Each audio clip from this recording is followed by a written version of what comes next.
러시아 옆에 딱 붙어 있고 중국이 바로 아래에 있는 나라가 왜 저 멀리 있는 한국을 가장 중요한 이웃이라고 콕 집어 부르게 된 걸까요? 이거 우리가 뉴스에서 그냥 몽골 대통령이 한국을 좋게 얘기했다 정도로 스쳐 지나가곤 하는데 이건 그렇게 넘어갈 사이즈의 문장이 아닙니다. 여러분 지도 한번 떠올려 보세요. 몽골이라는 나라 지도상 어디에 붙어 있죠? 위에는 세계에서 가장 넓은 나라 러시아, 아래로는 인구 14억의 중국. 몽골 사람들이 오래전부터 이런 말을 한다고 해요. 우리는 곰과 용 사이에 산다. 그런데 그 몽골이 그 곰과 용을 다 놔두고 이번에 세계 앞에서 한국의 이름을 꺼냈어요. 대한민국은 몽골의 제3의 이웃이자 가장 중요한 전략적 동반자입니다. 몽골 대통령이 이재명 대통령의 국빈 방문 자리에서 남긴 문장이에요. 몽골 현지 언론은 이번 환영식을 두고 이렇게 표현했다고 합니다. 칭기즈칸이 살아 돌아와도 이보다 성대할 수는 없다. 여기서 두 가지 질문이 남습니다. 왜 하필 15년 만에 국빈 방문에서 몽골 대통령이 유독 이 표현을 골랐을까요? 그리고 그 30년 한국이 몽골 땅에서 도대체 뭘 했길래 초원의 대통령이 이런 말을 하게 된 걸까요? 무기를 판 것도 아니고 어마어마한 차관을 뿌린 것도 아니에요. 그런데 이 말이 나왔습니다. 오늘 이 한 문장 뒤에 있는 세 개의 층을 열어드립니다. 지난 30년 표면에서 뭐가 있었는지, 그 밑에 왜 하필 한국이었는지, 그리고 그 밑에 있는 진짜 판까지 30년 동안 조용히 쌓여온 이 판, 여러분이 뉴스 헤드라인에서는 아마 한 번도 이 무게로 보신 적이 없을 겁니다. 먼저 이 이야기의 정체부터 정리하고 가겠습니다. 이번에 몽골 대통령이 한 말은 단순한 외교 립서비스가 아니에요. 이건 몽골이라는 나라가 30년 동안 여러 강대국 후보를 관찰하고 검증하고 자기 손으로 골라낸 결과입니다. 그러니까 오늘 이야기의 정체는 이겁니다. 한국이 30년 동안 몽골 땅에서 어떻게 움직였길래 몽골이 여러 선진국을 다 놔두고 우리를 골랐는가? 세 층으로 짚어보겠습니다. 첫 번째 층, 지난 30년 한국이 몽골 땅에서 실제로 뭘 했는가? 밥, 광물, 그리고 사람. 이 세 개예요. 두 번째 층, 왜 몽골이 러시아, 중국을 놔두고 미국, 일본, 독일도 다 놔두고 하필 한국을 골랐는가? 세 번째 층, 이게 앞으로 한국의 공급망, 안보, 그리고 우리가 아는 외교라는 단어의 방식 자체에 무슨 신호를 보내고 있는가? 한 가지 미리 말씀드릴게요. 주류 뉴스는 미국 관세 얘기, 일본 총리 얘기는 크게 다루죠. 그런데 이 몽골 방문, 진짜 무게가 있는데 그렇게 크게 다뤄지지 않았어요. 왜 그럴까요? 이 질문은 잠깐 접어두고 진짜 이야기부터 들어가 보시죠. 시계를 1990년 3월 26일로 돌려봅니다. 지금부터 정확히 36년 전이에요. 그날 서울에서 종이 한 장이 조용히 서명됐습니다. 한국과 몽골 두 나라의 정식 수교 문서였어요. 여러분 이게 얼마나 이례적이었냐면요. 그 당시 몽골은 이제 막 사회주의를 벗어나던 나라였습니다. 소련이 무너지기 직전이었고 몽골도 그 소용돌이 안에 있었어요. 냉전이 채 끝나지도 않은 시기에 대한민국이 몽골과 손을 잡았다는 건 당시로선 상당히 앞서간 판단이었습니다. 그때 한국이 몽골한테 뭘 해줬느냐? 사실 대단한 게 없어요. 돈을 잔뜩 준 것도 아니고 무기를 판 것도 아닙니다. 서로가 서로한테 당장 줄 게 별로 없는 그런 소박한 관계로 시작한 거예요. 수교 첫 해 한목무역 규모가 얼마였는지 아세요? 약 270만 달러였습니다. 지금 돈으로 환산해도 40억 원 정도 중견기업 하나가 한 달에 파는 물건값이에요. 자, 여기서 첫 번째 밥상 이야기로 넘어갑니다. 몽골 남쪽에 다르항이라는 도시가 있어요. 그 근처 벌판 한여름에도 바람이 마른 흙을 날리는 반쯤 사막 같은 땅이 있습니다. 그런데 지난해 9월이었어요. 그 마른 땅 옆에 이상한 풍경이 하나 생겼어요. 뭐냐면요. 벼가 자라는 논이 생긴 겁니다. 사막 옆에 논, 그리고 그 논에서 벼 이삭이 노랗게 고개를 숙였습니다. 이거 사람들이 만든 겁니다. 정확히는 한국농촌진흥청이 몽골에 파견한 연구원들이었어요. 이분들이 몇 년 전 몽골에 처음 갔을 때 현지 반응 어땠는지 아세요? 웃었다고 합니다. 여긴 사막이에요. 여름은 짧고 겨울은 영하 40도예요. 벼가 자라겠어요. 그럴 만도 하죠. 중국도 일본도 지난 40년 동안 몽골에 벼를 심으려고 여러 번 시도했지만 다 실패했습니다. 그런데 한국이 성공했어요. 강원도 진부, 한국에서도 가장 추운 산골에서 오랫동안 개량해온 진부 올벼라는 품종이 몽골 기후에 딱 맞았습니다. 몇 년을 반복 실패하다가 지난해 가을에 처음으로 제대로 된 벼를 수확했어요.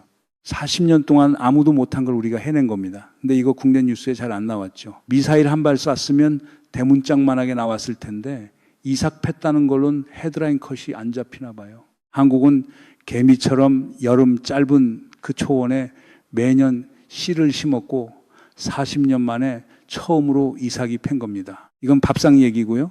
이번엔 지하로 내려갑니다. 몽골 땅 밑에 뭐가 있는지 아세요? 어마어마한 게 묻혀 있습니다. 구리, 몰리브덴, 형석, 텅스텐, 그리고 요즘 세계가 다 노리는 히토류.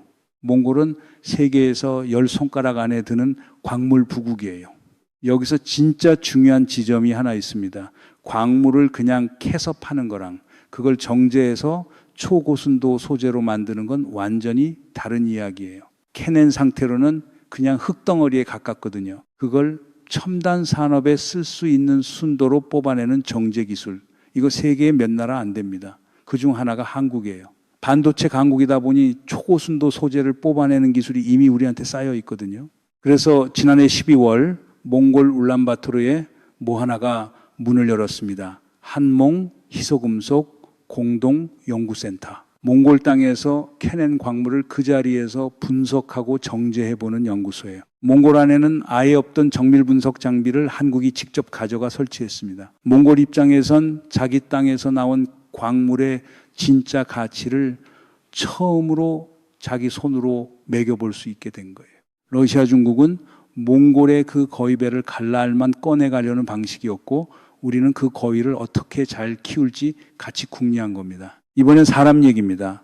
몽골 울란바토르 도심 한복판에 세종학당이 있어요. 세종학당 아시죠?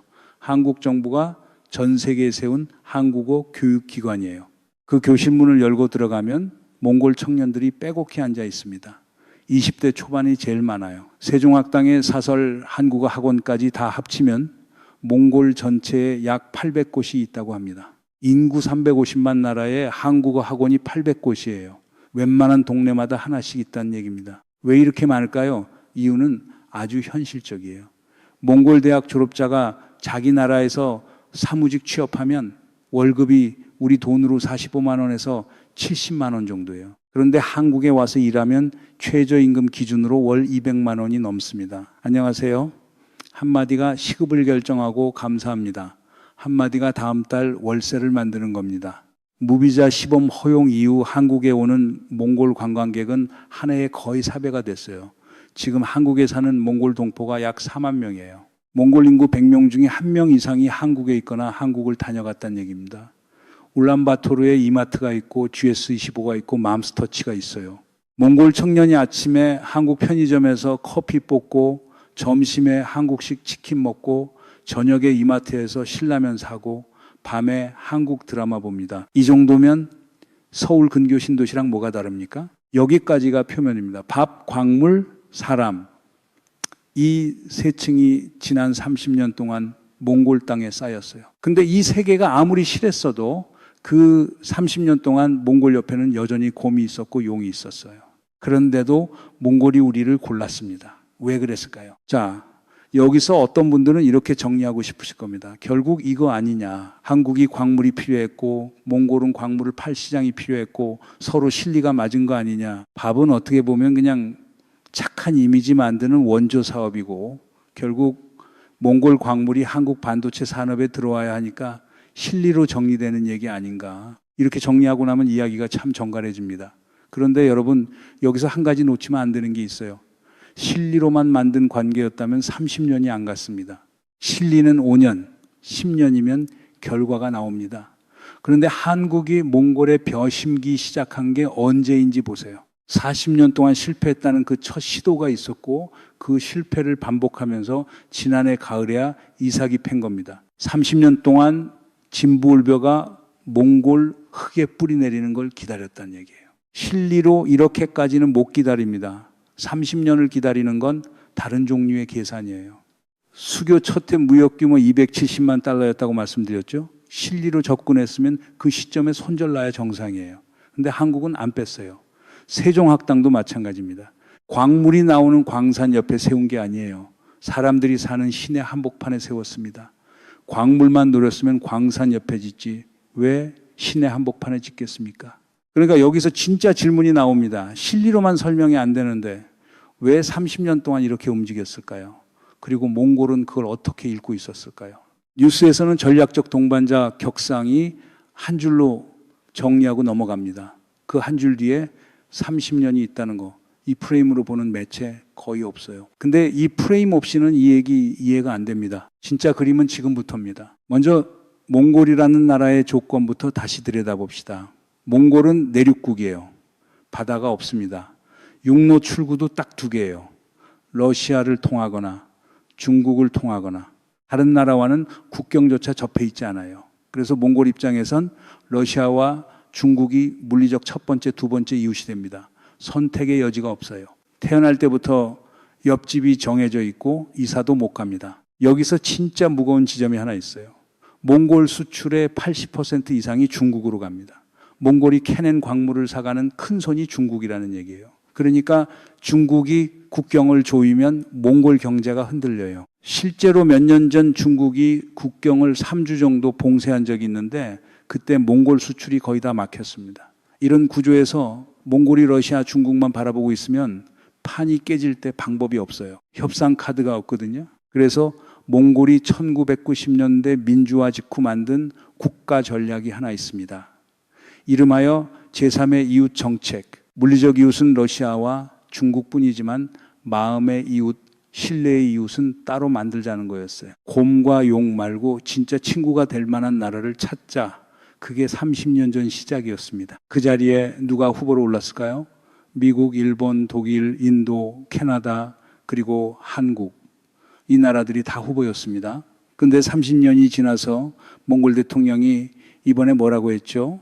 대한민국이 가장 중요한 전략적 동반자다. 여러 후보 중에 한국을 콕 집어 앞자리에 세운 겁니다. 한번 따져봅시다. 미국이 몽골한테 뭘 해줬냐? 안보 대화 열어주고 상징적인 원조 조금 하고 근데 트럼프 시대 이후에는 그 흐름 자체가 예측이 안 되죠. 일본은 어땠냐? 대규모 개발 원조를 꽤 했어요. 근데 몽골 입장에선 그 원조의 위에서 아래로 흐르는 위계 감각이 얹혀 있었다고 하죠. 독일과 EU는 지리적으로 너무 멀고 러시아 문제로 발이 묶여 있어서 몽골에 지속적으로 관심을 쏟기 어려운 조건이었고요. 이 나라들이 몽골에 준 건 대개 패키지였어요. 특정 진영에 붙어라, 특정 조건 맞춰라, 특정 라인 소속되라. 그런데 한국이 준 건 다른 종류였어요. 벼품종, 정제, 장비, 세종학당, 커리큘럼 이건 뜯어갈 수 없는 것들이에요. 조건이 안 붙어 있습니다. 별주부전 이야기 아시죠? 가모니설로 남의 간을 빼가는 그 방식이 아니라 몽골 입장에선 30년 만에 처음으로 이거 진짜 내 몫이 되는구나 하는 감각을 준 상대였던 겁니다. 우리는 무기 세일즈맨도 보내고 광물 트레이더도 보내야 세계 외교판에서 정상인데 초원의 벼심으로 온 연구원을 보냈어요. 이건 세계 외교사에서 좀 특이한 종입니다. 몽골 대통령이 이번에 실제로 남긴 표현이 있어요. 몽골 현지 매체가 이런 문장을 실었다고 합니다. 한국은 우리에게 무기를 팔지 않았다. 빚도 지우지 않았다. 대신 밥과 지식을 나눠줬다. 여러분, 이 한 문장에 30년의 관찰이 응축되어 있는 겁니다. 그런데 문제는 여기서부터입니다. 이 관계가 왜 하필 지금 이 시점에 폭발적 가치를 가지게 됐을까요? 이유가 있어요. 지금 세계 히토류 정제 시장에서 중국이 약 85% 이상을 잡고 있다고 알려져 있어요. 병목을 중국이 쥐고 있다는 얘기입니다. 미국, EU, 일본이 다 이 병목에서 벗어나려고 필사적이에요. IRA, 핵심원자재법, 경제안보법 다 그거예요. 여기서 한국의 위치가 나옵니다. 반도체 초고순도 소재 기술을 이미 축적한 나라. 그리고 방금 몽골 광물이 그 정제 라인에 연결될 판이 깔린 나라. 몽골 광물에 한국 정제 기술이 붙으면 이게 중국 우회 공급망의 실제 노드가 됩니다. 세계 몇 없는 대체 노드가요. 그러니까 한국이 30년 전에 벼심으로 갔을 때 그때는 몰랐던 겁니다. 그 밥상 위에서 지금 세계 공급망 지도를 다시 그리는 판이 벌어질 줄은요. 자, 이 시점에서 시선을 잠깐 국내로 돌려봐야 합니다. 왜냐하면 이게 진짜 뼈 있는 이야기거든요. 지난 30년 동안 우리 정치권 어떤 쪽은 실용 외교라는 단어를 특정 방식으로만 써왔어요.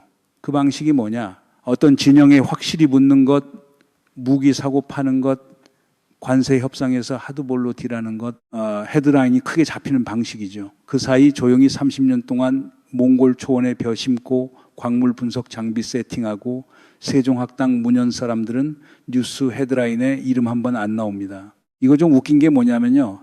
진짜 판을 짜온 사람들은 무대 뒤에 있고 무대 위에서는 자꾸 판 깨는 사람들이 마이크를 잡아왔어요. 여러분 이거 웃을 일이 아닙니다. 놀부는 시끄럽게 박타서 재산 잃고 흥부는 조용히 제비 다리 고쳐주고 30년 뒤에 박 하나 여는 그 이야기. 지금 우리가 여는 게 그 박이에요. 옆집은 못 고르지만 친구는 고를 수 있습니다. 몽골이 30년 걸려 우리를 골랐어요. 이 감각을 잠깐 붙잡아 두시고요. 뉴스 헤드라인에는 이재명 대통령 몽골 방문 한 줄로 나갔을 겁니다. 그런데 지금 여러분이 보고 계신 이 그림, 30년의 축적, 곰과 용 사이의 선택, 5억 달러의 무역, 4만 명의 사람, 800개의 교실, 이걸 이 무게로 정리해서 보여드리는 매체 거의 없습니다. 그러니까 지금 여러분이 이 채널에서 보고 계신 각도, 이게 정확한 각도예요. 뉴스에서 놓치신 게 있다면 이 층이 놓친 겁니다. 이 이야기가 왜 지금 이 시점에 이 무게로 다뤄져야 하는지 조금 더 확장해서 보겠습니다. 최근 몇 년 사이 중국이 갈륨과 게르마늄 수출 통제에 들어갔어요. 히토류 수출 규제 시나리오도 계속 흘러나오고 있고요. 반도체, 2차 전지, 풍력 터빈, 전투기 엔진, 이 첨단 산업 라인이 다 이 광물에 걸립니다. 그래서 미국은 IRA, EU는 핵심 원자 제법, 일본은 경제안보법을 만든 거예요. 다 중국 우회 공급망을 짜려는 시도입니다. 이 판에서 한국의 자리가 어디냐? 정제 기술을 가진 나라, 그리고 방금 우호국, 매장국을 확보한 나라예요. 몽골이 세계 몇 안 되는 광물 부국이면서 어느 진영에도 완전히 묶이지 않은 나라죠. 이번 정상회담에서 두 나라가 서명한 광물협력 양해각서가 20건이 넘습니다. 이거 상징적인 서류가 아니에요. 실제 공급망 인프라 계약이 20건 넘게 깔린 겁니다. 이재명 대통령이 정상회담 다음 날 이런 말을 했어요. 앞으로는 동탄이 아니라 몽탄 시대다. 몽탄이 뭐냐? 몽골에 탄을 붙인 언어유희예요. 그런데 이 안에 담긴 뜻은 아주 진지했습니다. 동탄이 몇 년 전만 해도 그냥 허허 벌판이었잖아요. 그런데 지금은 완전히 다른 도시가 됐죠. 앞으로 30년 몽골이 그렇게 뜬다는 얘기예요. 지금은 초원의 나라처럼 보이지만 30년 안에 첨단 소재 공급망의 핵심 노드로 완전히 다른 나라가 될 거라는 겁니다. 적벽대전에서 100만 대군이 무너진 건 병력이 부족해서가 아니었잖아요. 판을 뒤집는 건 규모가 아니라 위치 잡기입니다. 우리는 30년 걸려 이미 그 위치를 잡아놨어요. 지금 세계가 어떤 상태인지 잠깐 보시죠. 트럼프 위기의 거래적 외교가 관세, 방위비, 반도체, 라인 재편성으로 각 나라를 압박하고 있어요. 시진핑의 압박 외교는 대만, 필리핀, 한국의 회색지대 압박을 계속 걸고 있고요. 그 사이에서 우리가 몽골에 30년간 보여준 이 방식이 오히려 지금 국제 표준으로 다시 조명받을 수 있는 국면이 오고 있습니다. 남미, 중앙아시아, 동남아, 아프리카 자원국들이 원하는 건 딱 하나예요. 뜯어가지 않는 파트너. 돈 몇 푼 뿌리고 무기 몇 대 팔고 그걸로 친구를 사는 나라도 있죠. 근데 그런 친구 오래 안 갑니다. 아침에 조공받고 저녁에 등 돌리는 그림. 우리가 이미 3,000년 봐온 그림이거든요. 한국식은 시간을 자본으로 쓰는 방식이에요. 자, 오프닝에서 던진 질문으로 돌아가 봅시다. 처음에 이 질문 던졌습니다. 러시아 옆에 붙어 있고 중국이 바로 아래에 있는 나라가 왜 저 멀리 있는 한국을 가장 중요한 이웃이라고 부르게 됐냐고. 근데 이 질문, 지금 이 자리에서 다시 보면 사실 방향이 반대였습니다. 진짜 질문은 이거였어요. 러시아, 중국, 미국, 일본, 독일이 다 후보였는데 왜 몽골은 그중에 한국이라는 이름만 30년 동안 지우지 않았느냐? 답은 표면에 이미 다 있었습니다. 진부월비 하나, 정제장비 하나, 800개의 한국어 교실 하나. 그런데 우리 국내에서는 이 얘기가 좀처럼 이 무게로 안 보였어요. 이거 진짜 이상하지 않아요? 나라 밖에서는 30년 조용히 심어놓은 것이 이렇게 열매를 내고 있는데 안에서는 이 얘기가 헤드라인에 잘 안 잡혀요. 왜 그런지 저는 이유가 있다고 봅니다. 국내 담론에서 외교라는 단어는 오랫동안 특정 방식으로 소비되어 왔어요. 큰 소리 낸 정상회담, 관세협상, 방위비딜, 무기계약 이런 게 외교 성과로 포장되는 문법이었습니다. 초원에 벼 심는 30년 정제 장비 설치, 한국어 교실 800개 이런 축적은 성과로 정리되기 어려운 문법이에요. 왜냐하면 정치 사이클보다 길거든요. 대통령 임기 5년 안에 정리가 안 됩니다. 개미가 겨울 준비하는 방식이에요. 배짱이는 여름에 노래하고 개미는 조용히 나릅니다. 지금 우리가 꺼내 먹고 있는 게 그때 조용히 나른 겁니다. 이번 몽골 방문은 그러니까 한국이 30년 동안 다른 문법으로 쌓아온 자산의 결산 지점이었던 겁니다. 대통령이 심은 게 아니라 30년의 이름 없는 실무자들이 심은 것을 대통령이 결산 서명한 자리요. 그런데 저는 여기서 마지막 질문 하나를 남기고 싶어요. 이 방식이 앞으로도 갈 수 있을까요? 30년 동안 쌓은 이 신뢰가 다음 30년에도 이어질 수 있을까요? 몇 가지 짚어드릴게요. 첫째, 몽골의 대중의존은 여전히 진행형입니다. 수출 80%가 중국행이라는 이 구조는 몽탄 시대가 온다고 자동으로 풀리지 않아요. 둘째, 한국에 사는 몽골 동포 4만 명, 이분들의 정착 인프라는 아직 갈 길이 멉니다. 이 사람들이 여기서 흔들리면 30년 다리도 같이 흔들려요.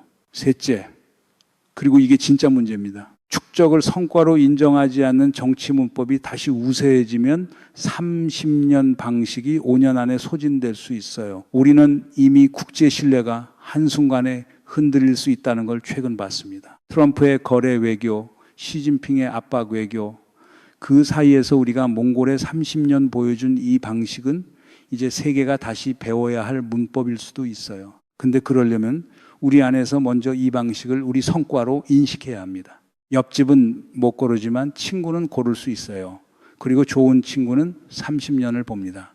이 흐름이 앞으로 어디로 가는지 같이 추적하고 싶으시면 구독 부탁드리고요.